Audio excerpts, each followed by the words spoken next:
Saya dulu mengagumi seorang laki-laki yang saya lihat dia sangat soleh dan pintar, kemudian bertahun-tahun terlewati ternyata dia menikah dengan wanita pilihan orang tuanya. Di situ hati saya sakit, saya menangis di malam hari sambil melihat undangan pernikahannya. Tapi salahnya saya menyembuhkannya dengan dekat dengan seorang laki-laki dan banyak melakukan ikhtilat yang sangat kurang baik, seperti chat-chatan, seperti hubungan tanpa status. Dan di situ awalnya manis, tapi lama-lama saya nggak nyaman sampai saya bermimpi di sore hari, ketindih dan melihat diri saya bahwa saya sudah mati dan saya pun terbangun dengan hati gelisah, ketakutan.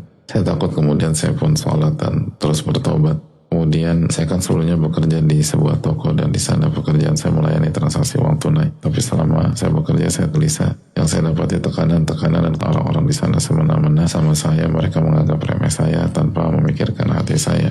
Kemudian saya juga tidak nyaman melayani orang untuk berjudi online. Tapi saya kurang berani untuk resign karena pemilik toko tersebut masih keluarga saya, nggak enak.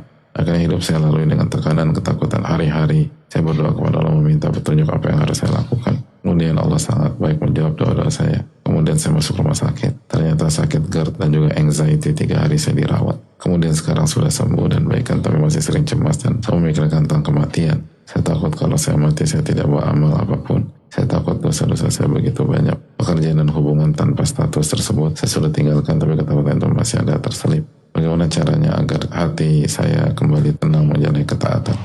Yang pertama, bersyukurlah kita diberikan oleh Allah rasa takut terhadap kematian dan hari kiamat. Karena banyak orang nggak takut gitu loh. Yang kedua, Allah yang menjelaskan tentang beratnya kematian dan hari kiamat. Allah juga yang menjelaskan bahwa Allah Ghafurur Rahim. Allah juga yang mengatakan Allah Ar-Rahman Ar-Rahim. Allah juga yang berfirman, la taqnatu min rahmatillah. Jangan pernah putus asa dari rahmat Allah. Allah juga yang mengatakan bahwa innallaha yaghfirud dzunuba jami'a. Allah mengampuni seluruh dosa yang dilakukan dan setelah itu bertobat. Allah yang berfirman ghafir Islam. Allah yang menghapuskan dosa-dosa. Jadi sebagaimana kita yakin terhadap hari kiamat karena Allah yang berfirman, kita juga harus yakin kalau kita bertobat, tobat Allah akan terima tobat kita. Dan Allah akan memberikan rahmat dan Allah akan sayangi. Dan Allah punya konsep at-taibu min adzam kaman la dzanba. Orang bertobat dari dosa seperti tidak punya dosa. Jadi Allah bukan hanya bicara satu sisi, Allah bicara seluruh sisi.